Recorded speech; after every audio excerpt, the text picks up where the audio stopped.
하나님 말씀 함께 받겠습니다. 하나님 말씀은 계시록 22장 6절부터 21절까지의 말씀입니다. 신약성경 421쪽입니다.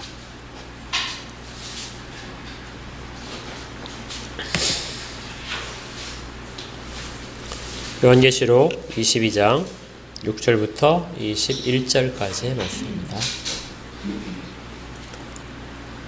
다 찾으셨나요? 좀 길기 때문에 교대로 읽겠습니다. 제가 6절을 먼저 읽겠습니다. 또 그가 내게 말하기를 이 말은 신실하고 참된지라 주 곧 선지자들의 영의 하나님이 그의 종들에게 반드시 속히 되어질 일을 보이시려고 그의 천사를 보내셨도다. 보라 내가 속히 오리니 이 두루마리의 예언의 말씀을 지키는 자는 복이 있으리라 하더라. 이것들을 보고 들은 자는 나 요한이니 내가 듣고 볼 때 이 일을 내게 보이던 천사의 발 앞에 경배하려고 엎드렸더니 그가 내게 말하기를 나는 너와 내 형제 선지자들과 또 이 두루마리의 말을 지키는 자들과 함께 된 종이니 그리하지 말고 하나님께 경배하라 하더라. 또 내게 말하되 이 두루마리 예언의 말씀을 임봉하지 말라. 때가 가까우니라. 이를 행하는 자는 그대로 불의를 행하고 더러운 자는 그대로 더럽고 의로운 자는 그대로 의를 행하고 거룩한 자는 그대로 거룩하게 하라. 보라 내가 속히 오리니 내가 줄 상이 내게 있어 각 사람에게 그가 행한 대로 갚아주리라. 오메가요 처음과 마지막이요 시작과 마침이라. 자기 두루마기를 빠는 자들은 복이 있으니 이는 그들이 생명나무에 나아가며 문들을 통하여 성에 들어갈 권세를 받으려 함이로다. 개들과 점술달과 음행하는 자들과 살인자들과 우상 숭배자들과 및 거짓말을 좋아하며 나 예수는 교회들을 위하여 내 사자를 보내어 이것들을 너에게 증언하게 하였노라. 나는 다윗의 뿌리요 자손이니 곧 광명한 스백벨이라 하시더라. 성령과 신부가 말씀하시기를 오라 하시는도다.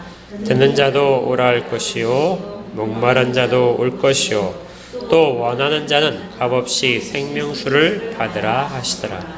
내가 이 두루마리의 예언의 말씀을 듣는 모든 사람에게 증언하노니 만일 누구든지 이것들 위에 더하면 하나님이 이 두루마리에 기록된 재앙들을 그에게 더하실 것이요 만일 누구든지 이 두루마리 예언의 말씀에서 제하여 버리면 하나님이 이 두루마리에 기록된 생명나무와 및 거룩한 성에 참여함을 제하여 버리시리라. 이것들을 증언하신 이가 이르시되 내가 진실로 속히 오리라 하시거늘. 아멘. 주 예수여 오시옵소서. 주 예수의 은혜가 모든 자들에게 있을지어다. 아멘.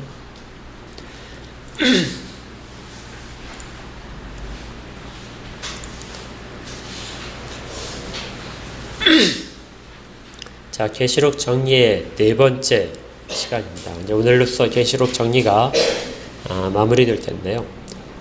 한번 어떤 내용이 있었는지를 잠깐만 기억을 하시면 좋겠습니다. 처음에 우리가 봤던 것은 첫 번째 환상과 관련돼서 예수 그리스도께서 우리 주님께서 교회를 붙들고 계시다. 주님은 지금 교회와 떠나 계시지만 교회를 붙들고 계시다는 것을 환상을 통해서 보여줌으로써 계시록이 시작했습니다. 그리고 두 번째 시간에는 그러면 주님이 보실 때 교회를 어떻게 보시길래 그렇게 붙잡고 계시는가?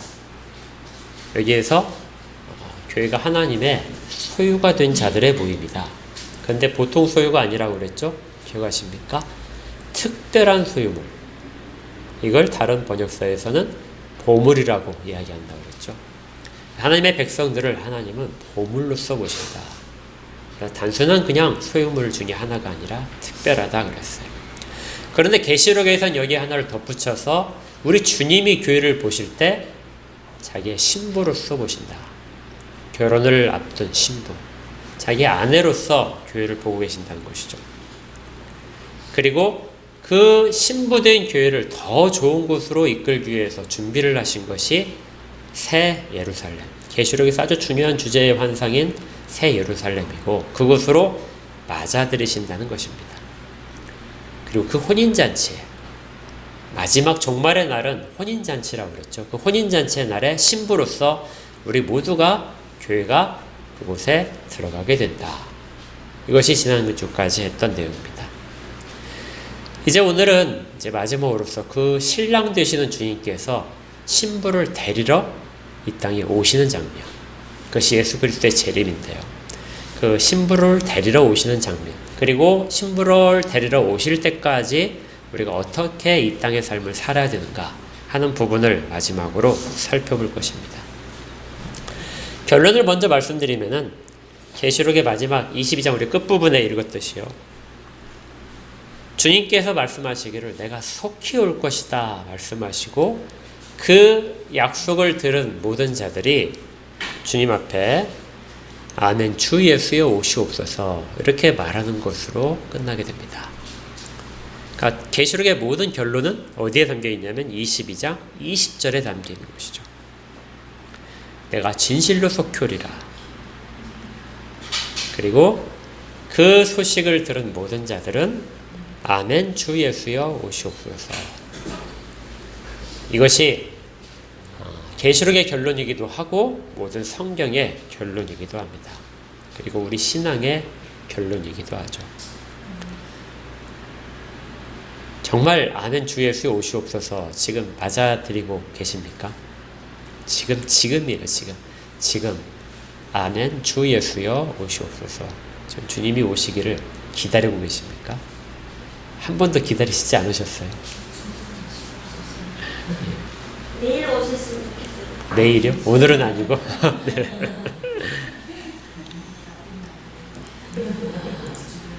예.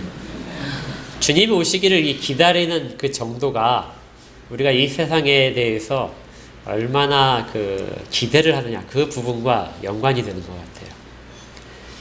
세상이 정말 이대로 두면 안 되겠다. 그런 사람일수록 주님이 오실 것을 기대하게 됩니다.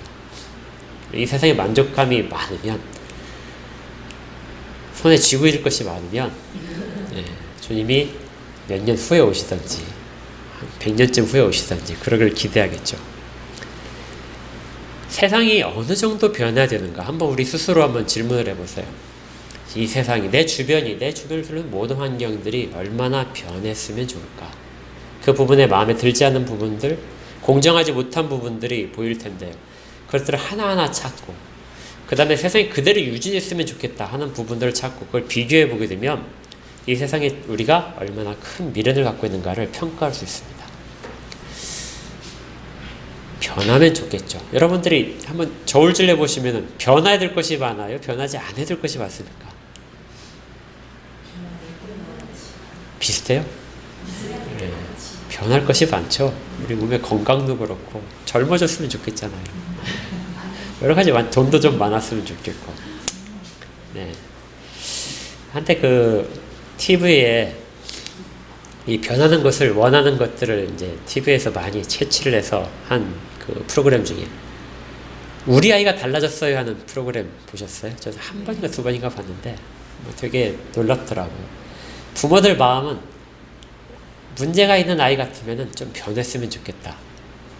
그렇죠? 자식들이 좀 변했으면 좋겠죠. 부모 눈에서 보게 되면 자식들은 언제나 다 약간 미흡합니다. 부모 기준에는 다 떨어져요. 예. 자식들 눈에 부모는 어떨까요? 역시 기준에 조금 떨어진 거라 한참 떨어질 수 있어요. 네, 그런 부모들일 수 있습니다. 그래서 부모가 달라졌어야 하는 프로그램도 제가 들어본 적이 있어요. 교회에서도 교회가 달라졌어요 하는 프로그램도 있었습니다. 그래서 교회 갱신 운동 중에서 이제 일반 평신도 중심으로 해서 교회를 좀 다르게 하자 해서 교회가 달라졌어요 하고 유튜브에서 했던 적도 있었습니다. 그런데 이제 쭉 보다 보니까 소망들은 뭐냐면요. 나를 둘러싸고 있는 다른 환경들이 다 바뀌었으면 좋겠다. 세상의 법도 좀 바뀌었으면 좋겠고 사람들의 생각도 바뀌었으면 좋겠다. 그런데 내가 좀 달라졌으면 좋겠다는 프로그램은 별로 없어요. 자기개발 같은 걸 막 이렇게 해가지고 그런 프로그램 있고 위로하는 프로그램이 있는데 내가 달라졌어요. 내가 철저하게 지금 잘못되어 있고 그것들을 고치고 싶어요. 해서 하는 프로그램은 사실은 그렇게 많지 않습니다. 여러분들 그렇지 않아요? 주변의 환경들이 좀 많이 달라졌으면 좋겠다고 하면서 내가 달라졌으면 좋겠다.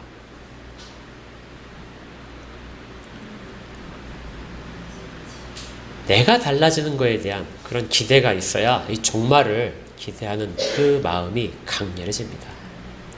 그러니까 단순히 종말을 대할 때 종말은 세상의 종말이고 모든 악한 것들이 다 떠나간다 이렇게 생각하고, 그런데 세상의 종말이 아니라 나의 종말, 나의 약한 부분들, 나의 악한 부분들, 나의 탐욕스럽고 이기적인 부분들이 다 깨끗하게 없어졌으면 좋겠다 하는 의식이 많을수록 계시록에서 말하는 종말을 더 뚜렷하고 분명하게 이해할 수 있는 것이죠. 그런 자세로 계시록을 봐야 됩니다. 요한계시록은 물론 세상이 완전히 달라질 것을 이야기합니다. 이 세상에서 우리가 지금 좋게 보는 모든 것들이 다 달라질 것입니다. 사람들이 아름답게 세운 건물들, 무슨 예술작품들, 무슨 사람들의 관계 이런 것들도 대부분이 다 파괴될 것이고요. 은행에 저축해 놓은 예금도 없어질 것입니다. 차들은 물론이겠죠. 다 없어질 것이에요. 다 새롭게 바뀔 것입니다. 단순히 조금 더 살기 편한 것이 계시록이 보여주는 천국이 아니에요. 내가 없는 것들을 다 충족시키고 하는 것이 천국이 아닙니다.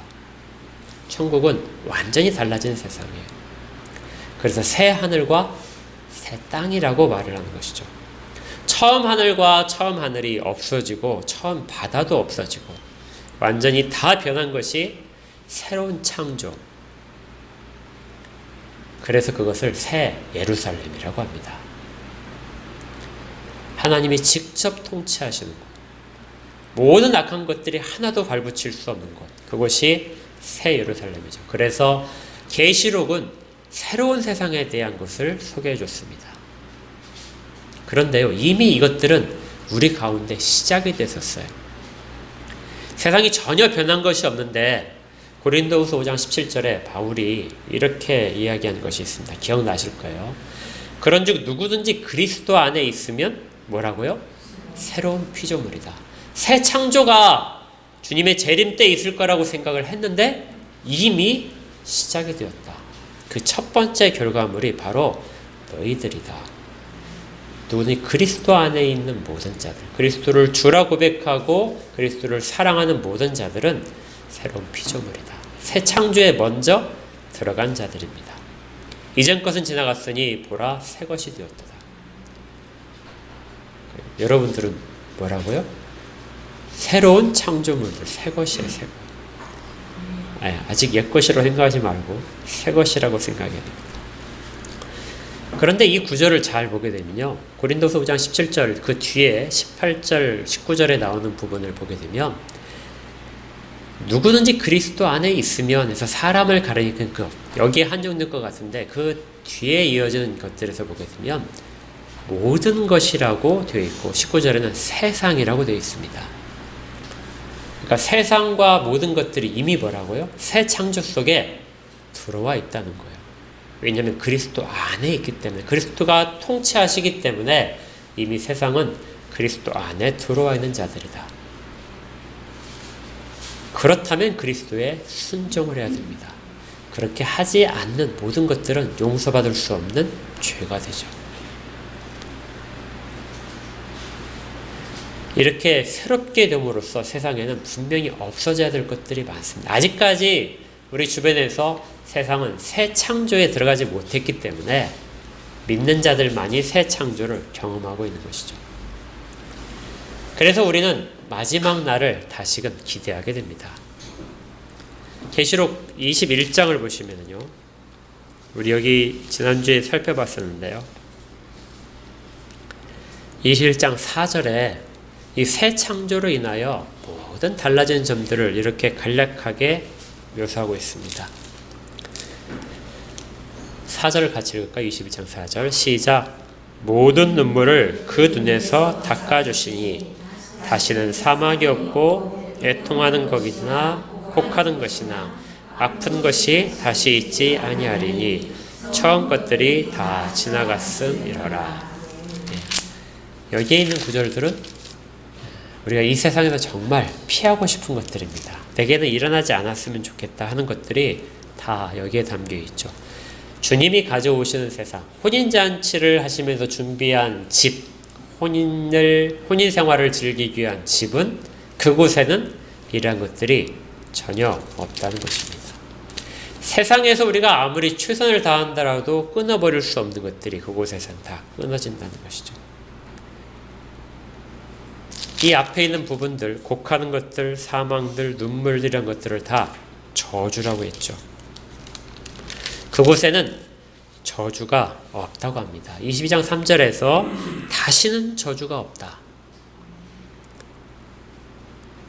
모든 슬픔과 미움과 아픔들이 사라지는 세상, 이것이 주님이 가져오시는 세상입니다. 그렇다면 이때까지는 세상은 저주 가운데 놓여 있을 수밖에 없습니다. 그리고 주님은 그곳을 가지고 오신다고 말씀하시죠. 그렇다면 우리는 아까 말씀드렸죠. 새롭게 창조를 입은 새로운 피조물입니다. 새로운 피조물이 세상은 아직 새롭게 창조하지 못했기 때문에 여전히 그 저주 아래 있는 그런 상황입니다. 새로운 피조물과 저주받은 세상, 옛 세상에 속한 것들 사이의 갈등이 우리 그리스도인들이 교회가 이 세상에서 겪어야 되는 갈등의 원인입니다. 교회는 세상 속에서 편할 수가 없어요. 새 창조 속에 우리는 들어와 있고 저들은 새 창조 속에 들어와 있지 않기 때문에 그렇습니다. 이런 교회들을 위로하시면서 주님이 하시는 말씀이 계시록의 전체적인 결론의 하나가 내가 오겠다 하고 말씀하는 것이죠. 내가 올 것이다. 그런데 거기에 주님께서 뭐라고 하시냐면 내가 속히 오겠다 말씀하십니다. 새로운 피조물로서 기다리고 있는데 주님 오실 것을 기다리는데 이 세상은 우리를 매우 힘들게 하기 때문에 주님 오심에 대해서 점점점 더 강렬해지는 거예요. 그 갈등이 커진다는 이야기는 내가 피조물로서 새로운 피조물로서의 정체성을 더 분명히 가질 때 갈등이 더 심해집니다. 세상과 잘 타협하면서 살 수 있다. 이렇게 살고 있다면은 나는 피조물로서의 속성들을 나타내지 못하고 있는 것일지 모릅니다. 주님은 그렇게 갈등이 점점 커지는 교회들에게 그리고 힘들어하는 교회들에게 주님 말씀하시기를 내가 오겠다. 너희를 데려오겠다. 너희들 그곳에서부터 데려가고 모든 것들을 다 변화시키겠다. 그런데 그 앞에 뭐라고 하시냐면요. 속히 오겠다는 거죠. 주님께서 속히 오실 것을 믿습니까? 별로 안 믿으세요? 예. 내일 오신다면 믿겠어요? 예. 뭐 제가 얘기하는 대로 믿지 않으셔도 돼요. 주님은 그냥 속히 오겠다고만 하셨습니다. 그런데 벌써 이렇게 말씀하신 이후에 1900년이나 넘게 아직 안 오셨습니다. 그래서 사람들이 이렇게 많이 해요. 그 속히 오신다면서 왜 지금까지 안 오시는가? 교회도 이 질문을 많이 했고 세상도 그렇습니다. 종말의 심판이 임박했다고 했는데 종말은 오지 않았습니다. 몇 번의 사람들이 이게 종말이라고 생각한 적이 있었지만 결코 종말이 아니었죠. 그래서 세상의 교회를 조롱하고 교회도 지쳐왔습니다. 그리고 여전히 피조된 창조물로서의 지위를 가지고 아직까지 완성되지 않은 이 땅의 옛날의 모습 속에서 갈등하며 여전히 살고 있죠. 이것을 저주 아래 있는 교회라고 합니다. 교회가 저주에 있는 것이 아니라 세상이 저주 아래 있기 때문에 저주와 부딪히면서 살 수밖에 없는 것이죠. 그래서 신자와 교회는 두 세상에 끼인 존재입니다.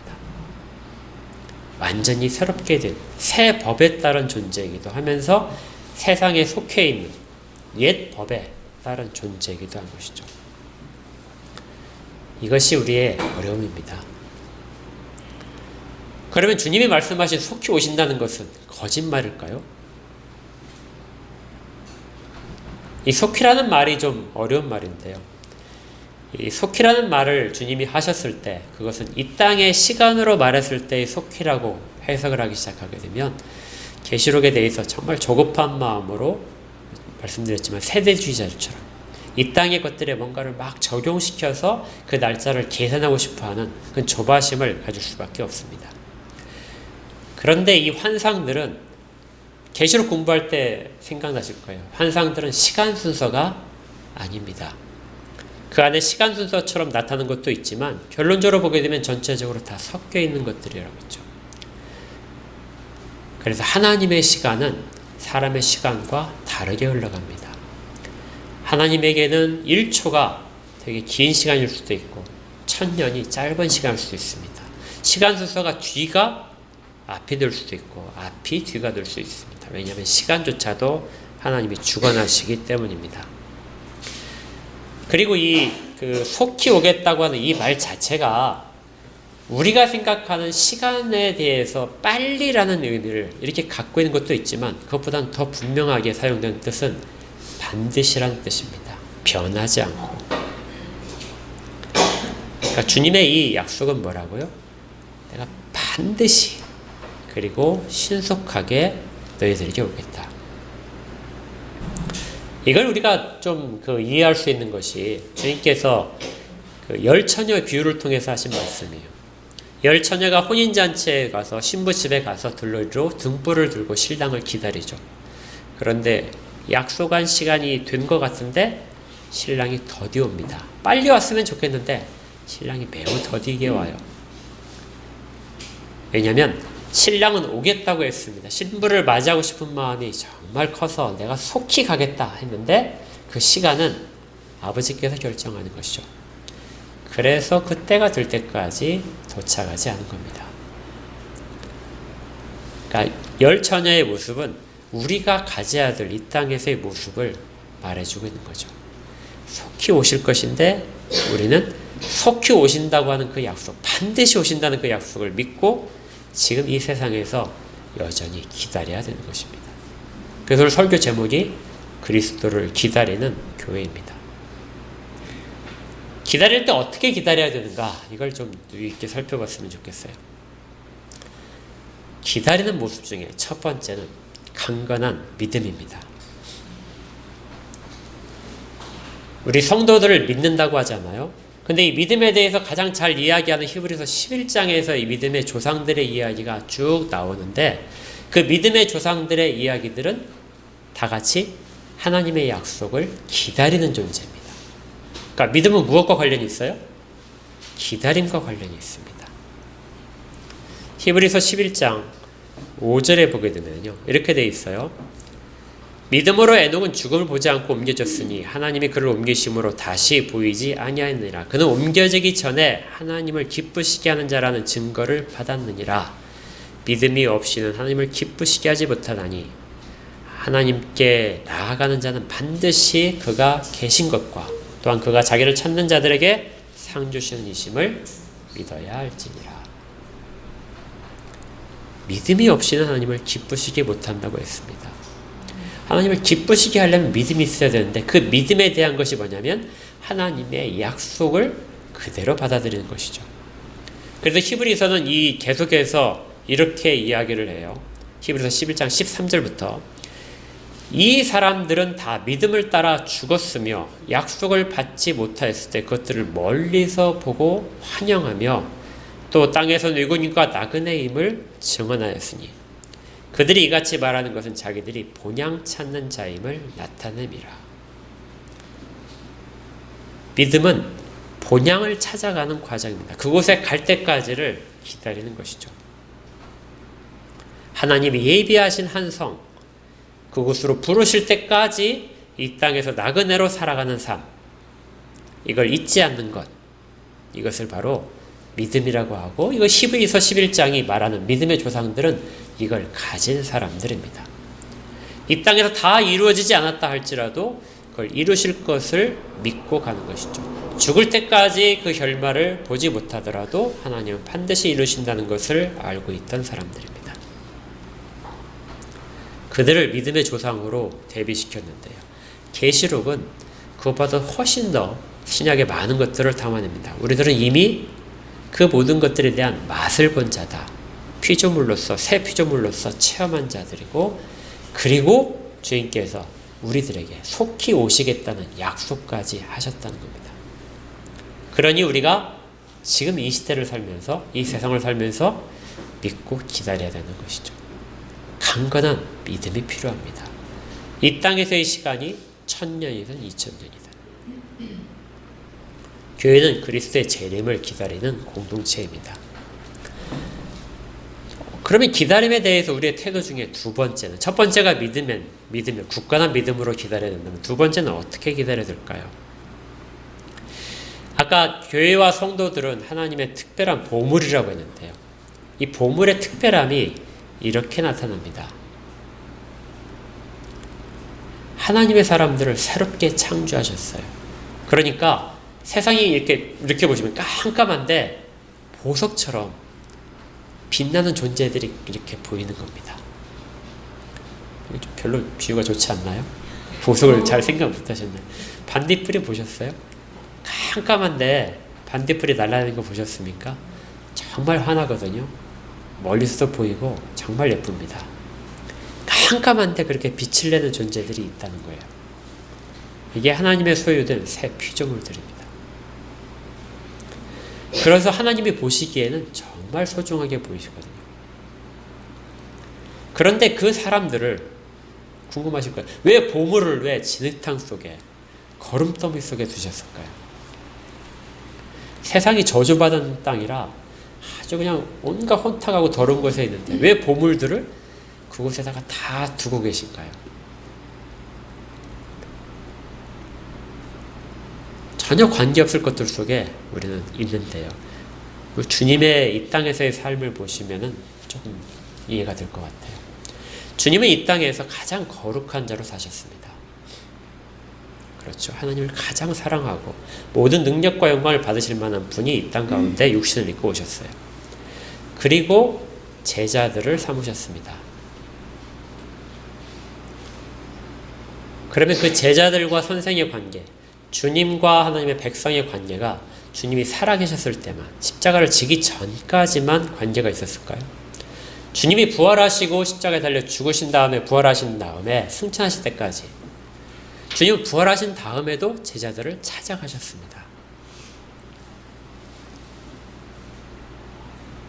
하나님의 백성들은 이 땅에서의 삶의 모습과 나중에 천국에 가서 새 예루살렘 속에 사는 모습이 완전히 단절되지 않아요. 세상은 완전히 단절될 것입니다. 전혀 세상에서 갇히는 것이 저 천국까지 따라가지 못해요. 그런데 유일하게 창조 속에 주님이 오실 때 이 땅에서 가졌던 것들이 연속되는 것이 있어요. 그것이 뭐냐면 이미 새롭게 잔들에 새롭게 된 피조물들, 우리들이죠. 우리들의 모습이 그대로 갑니다. 주님과 우리의 관계가 그냥 계속 유지돼요.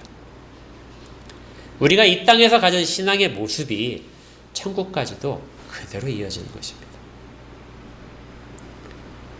그 천국의 아름다운 모습을 지금 미리 이 땅의 더러운 세상 속에 놓으신 것뿐이에요. 그래서 갈등을 일으킬 수밖에 없도록 하셨습니다. 부활하신 주님은 제자들을 찾아가시고 여전히 가르치셨습니다.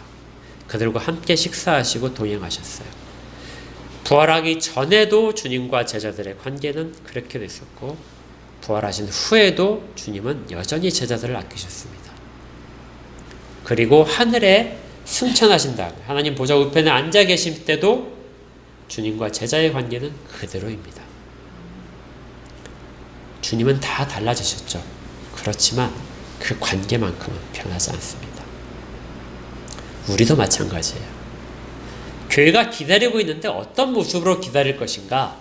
우리가 주님과 가장 원하는 모습으로 주님 앞에 설고 그 가운데서 같이 혼인 속에서 살 텐데 그 모습을 어떻게 하라고요? 지금 사는 것입니다. 가능한 것은 그리스도 안에 있는 모든 자들은 새로운 피조물이기 때문에 가능하도록 이 땅에 이미 심으신 것이에요. 그래서 우리 성도들에게는 이 땅의 삶의 연장이 천국입니다. 이 부분이 아주 중요한데요. 다른 모든 사람들에게는 이 땅의 것들이 다 떨어져 나가고 완전히 종료되는 것이 천국이라고 생각을 하는데 그렇지 않고 우리 성도들에게는 이 땅의 삶이 연장되는 것 중에 그것이 천국의 속성입니다. 그래서 자기 마음대로 이 땅의 삶을 살 수가 없죠. 이 땅에 자기 마음대로 살다가 주님 앞에 가서 주님, 내가 주님 사랑합니다. 내 모든 걸 다 받으십시오. 이렇게 말을 할 수는 없잖아요. 이 땅에서도 주님에 대한 사랑을 고백하고 하나님의 말씀에 대해서 충분히 순종하고 살고 그리고 천국에 가서도 똑같이 동일하게 사는 것입니다. 그래서 천국에 들어갈 수 있는 자와 들어가지 못하는 자들이 나눠지는 거예요. 7 교회에도 저주의 말씀이 있고 격려의 말씀이 있듯이 교회 중에도 가지 못할 사람이 나타날 수 있다는 것이죠.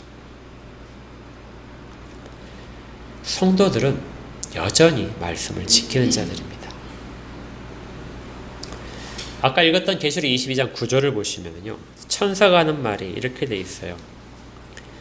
그가 내게 말하기를 나는 너와 네 형제 선지자들과 또 이 두루마리의 말을 지키는 자들과 함께 된 종이니. 천사는 천상의 존재잖아요. 더 이상 달라질 것이 없는 존재입니다. 그리고 네 형제 선지자들, 이 사람들은 이미 순교해서 우리 주님 앞에서 다 깨끗한 옷을 입고 서 있는 자들입니다. 천국에서 낙원에서 거하는 자들이에요. 그런데 그들과 다르게 이 두루마리의 말을 지키는 자들, 이 땅에서 하나님의 말씀을 받고 지키는 자들, 이들은 이 땅에 매여 있는 사람들입니다. 그런데 이들이 다 어떻다고요? 다 함께 종이 된 자들이다. 다 같다는 것입니다. 천국에서의 모습과 이 땅의 모습이 구별되는 것이 절대 아니라는 것이죠. 오로지 할 것은 하나님께 예배하는 것입니다. 11절로 가시면요, 불의를 행하는 자는 그대로 불의를 행하고 더러운 자는 그대로 더럽고 의로운 자는 그대로 의를 행하고 거룩한 자는 그대로 거룩하게 하라. 이 땅에서 불의한 자들은 절대 돌이키지 못할 것입니다. 그렇다면 이 땅에서 의롭고 거룩한 생활을 하는 자들도 그대로 천국에 가서 그 생활을 하게 될 것이죠. 새로운 피조물들, 천국의 존재를 가리키는 두 중요한 단어가 의로움과 거룩함입니다. 의로움과 거룩함이 천국에서 우리가 갖고 있는 정체성이에요. 근데 그것을 이 땅에서 계속해서 해가라고 말씀을 하십니다. 그러니 우리가 이 땅에서 다른 무엇을 할 수 있겠습니까? 천국의 삶을 연습한다면 그것들을 지금 실천을 해야 되겠죠. 그것이 바로 복입니다. 말씀을 지키는 자가 복이 있다 하는 그 말씀을 지키는 것이 바로 이 땅에서 여전히 그렇게 거룩하게 살아가라. 그대로 그러면 내가 그대로 갚아주겠다. 12절을 보세요. 보라, 내가 속히 오리니 내가 줄 상이 내게 있어 각 사람이 그가 행한 대로 갚아주리라. 의롭고 거룩하게 살았다면 그대로 의롭고 거룩함이 넘치도록 해주시겠다는 것입니다. 이 땅에서 선한 일을 해서 많이 베풀고 해서 하늘에 무슨 집을 짓고 하는 것이 아니라요, 이 땅에서 거룩하게 살면 그 거룩성을 더 충분하게 해주겠다. 이 땅에 의로움이 있었다면 그 의로움으로 천국에서도 더 빛나게 해주겠다. 이렇게 말씀을 하신 것이죠. 그래서 이 의로움과 거룩함을 생각하는 사람들은 이 땅의 것에 매이지 않습니다. 세상 사람들이 가치 있게 얘기하는 학벌, 재산, 무슨 명예, 이런 모든 것들을 다 중요하게 생각하지 않습니다. 반드시 필요하긴 하겠죠. 이 땅에서 삶을 살면서. 그렇지만 천국으로 연장되지 않기에 우리의 모든 가치관의 중심이 될 수가 없습니다. 마태복음 19장에 보게 되면 이 천국의 비유가 나오는데요. 19장에 20절에 보니까 기억하실 거 듣기만 하십시오. 그 청년이 이르되 이 모든 것을 내가 지켰사온데, 율법에 대한 얘기였습니다. 아직도 무엇이 부족합니까? 내가 영생에 이르려면 무엇을 해야 될까요? 하고 자기가 율법을 지킨 이야기들을 쭉 했습니다. 그리고 아직까지 부족한 게 있으면 말씀하십시오. 예수께서 이르시되 네가 온전하고자 할진대 가서 네 소유를 팔아 가난한 자들에게 주라. 그리하면 하늘에서 보화가 내게 있으리라. 그리고 와서 나를 따르라 하시니 그 청년이 재물이 많음으로 이 말씀을 듣고 근심하며 가니라. 예수께서 제자들에게 이르시되 내가 진실로 너에게 이르노니 부자는 천국에 들어가기가 어려우니라. 다시 너에게 말하노니 낙타가 바늘귀에 들어가는 것이 부자가 하나님의 나라에 들어가는 것보다 쉬우니라 하시니. 부자가 왜 천국에 들어가지 못할까요? 이 재물 많은 청년이 와서 내가 더 무엇을 하면 영생에 들어갈 수 있겠습니까? 하고 주님 앞에 물었는데 주님이 방법을 말씀하시자 그 근심하면서 그냥 떠나갔습니다. 뭐든지 할 것 같았는데 네 재물을 버리고 나를 따라오라 하니까 그 재물 때문에 주님을 따라갈 수가 없었죠. 부자는 어떤 부자를 말하냐면 재물을 꼭 쥐고 있는 사람들입니다. 재물에 모든 가치를 두고 있는 사람이에요. 그걸로 내가 힘을 얻는 사람들이 부자입니다. 그렇게 된다면 반드시 주님을 따르지 못하게 된다는 거예요. 재물을 버릴 수 있다면, 세상에서 가장 위력 있다고 생각하는 돈을 버릴 수 있다면 주님을 따르는데 아무 제한이 없을 것입니다. 이 비유는 재산을 팔아서 다른 사람과 나눠서 공평하게 선을 쌓아라 하는 것이 아니고요. 주님이 부르는 초청에 지금 응할 수 있느냐 없느냐를 물어보는 겁니다. 네가 지금 나를 따라올 수 있겠느냐? 따라오려면 모든 것들이 다 의미가 없어져야 되는데 그걸 할 수 있겠느냐? 그러자 청년은 재물을 버릴 수 없어서 따라갈 수 없었죠. 누가복음 14장에도 천국에 대한 비유가 나오는데 이것도 우리 지난번에 한번 다뤘던 비유입니다. 마태복음에서는 그 왕이 아들의 혼인잔치에 사람들을 초청한 장면이고 누가복음 14장에서는 어떤 부자가 초청한 겁니다. 어떤 사람이 큰 잔치를 베풀고 많은 사람을 청하였더니 잔치할 시각에 그 청하였던 자들에게 종을 보내어 이르되 오소서 모든 것이 준비되었나이다 하매 다 일치하게 사양하여 한 사람은 이르되 나는 밭을 샀는데 아무래도 나가보아야 하겠으니 청컨대 나를 양이하도록 하라 하고 또 한 사람은 이르되 나는 소 5개를 샀으니 10마리를 뜻합니다. 소 10마리를 새로 샀으니 시험하러 가니 청컨대 나를 양이하도록 하라 하고 또 한 사람은 이르되 나는 장가 들었으니 그러므로 가지 못하겠노라 하는지라. 종이 돌아와 주인에게 그대로 고하니 이에 집주인이 노하여 그 종에게 이르되 빨리 시내의 거리와 골목으로 나가서 가난한 자들과 몸이 불편한 자들을 청하라.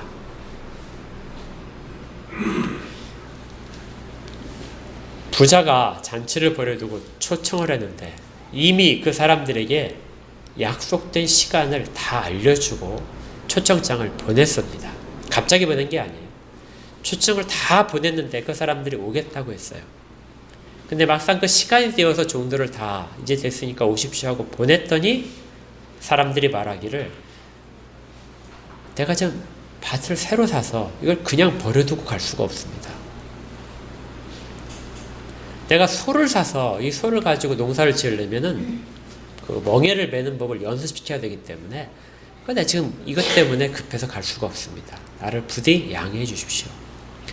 내가 오늘 장가 들었습니다. 오늘 못 가는 거 당연하겠죠? 아무도 초청에 응하지 않았습니다. 우리에게 급하고 소중하고 가치 있는 것들, 그것이 나를 세워줄 수 있고 나를 대신할 수 있다고 생각하는 것들이 하나님의 초청잔치, 우리 주님의 혼인잔치에 내가 신부로서 참여하지 못하는 핑계가 되고 있는 것입니다. 그 말씀을 지금 주님이 하고 계신 거예요. 그러자 주님이 초청하시기를 그러면 나가서 이런 사람들을 데려와라. 가난한 자들과 몸이 불편한 장애인들을 데려와라.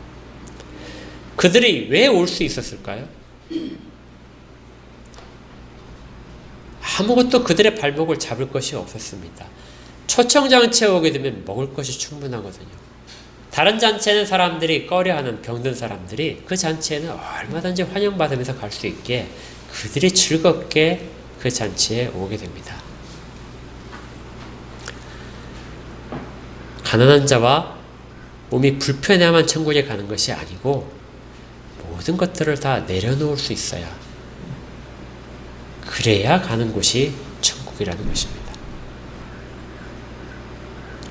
그래서 우리가 주 예수의 오시옵소서 이렇게 말할 때 기억하기를, 내가 다 다른 것들의 가치를 주님 만나는 것과 비교할 수 없습니다. 그럴 때야만 고백을 할 수 있어요. 아멘. 주 예수여 오시옵소서. 그것들이 더 가치 있다면 이 고백을 할 수 없습니다. 내 몸이 소중하다면 그곳에 갈 수가 없어요. 오로지 주님과 내가 만나는 그 장면, 그것만이 소중하기에 어떤 것도 다 떨쳐버리고 갈 수 있는 것이죠. 그걸 하지 못하는 것을 믿음이 없다고 하는 것입니다.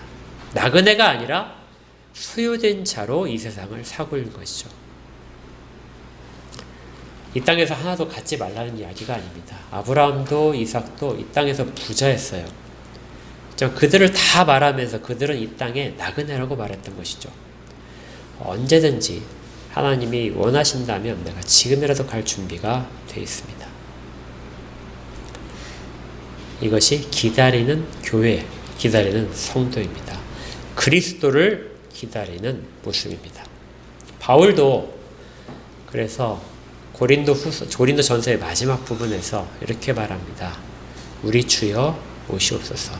마라나타. 주여 오시옵소서. 언제나 모든 신앙인들의 결론은 이것입니다. 주님 속히 오신다고 하셨는데 지금이라도 오신다면 제가 주님을 맞아드리고 가장 큰 기쁨으로 가겠습니다. 한 가지 더 마지막으로 이제 기억할 것은요. 주님은 내가 속히 가겠다 말씀하셨는데 교회의 고백은 뭐가 있냐면요. 20절 다시 한번 볼까요? 20장 20절. 이것들을 증언하신 이가 이르시되 내가 진실로 속히 오리라. 그랬는데 그걸 듣는 모든 사람들은 뭐라고 그래요? 아멘. 주 예수여 오시옵소서. 자, 여기에 속히가 빠져 있더라고요. 네, 우리는 속히를 우리한테도 넣기를 바라서 주님 속히 와주십시오. 내가 정말 힘듭니다.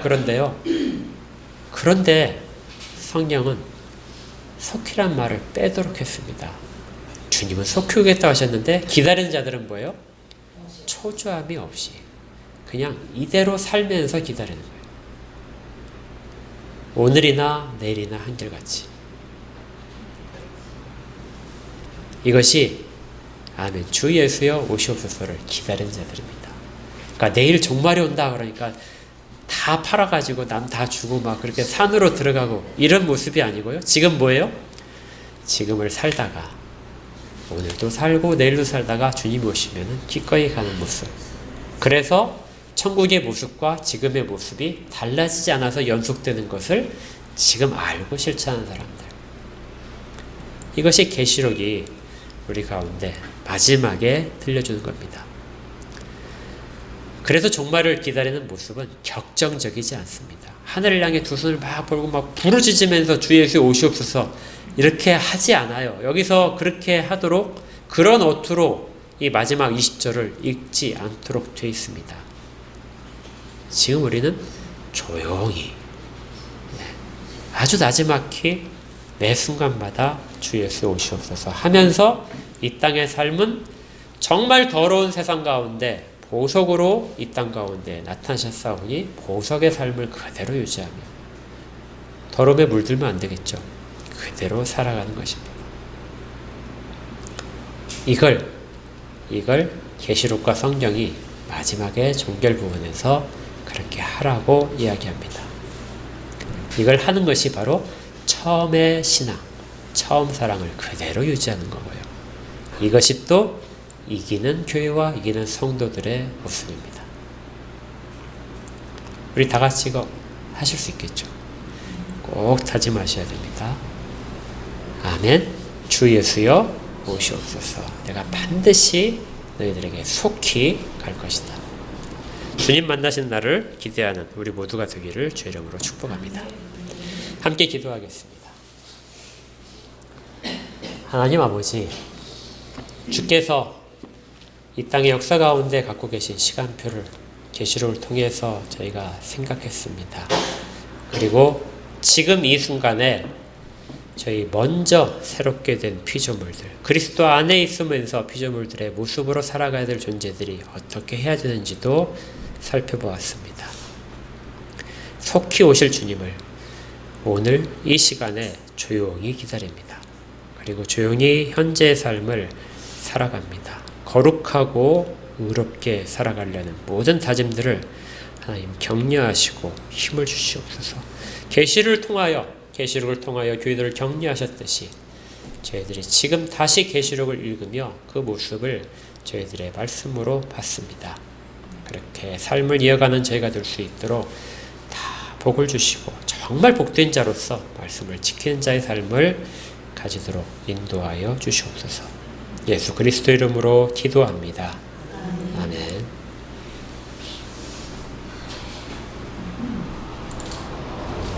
찬송가 180장으로 하나님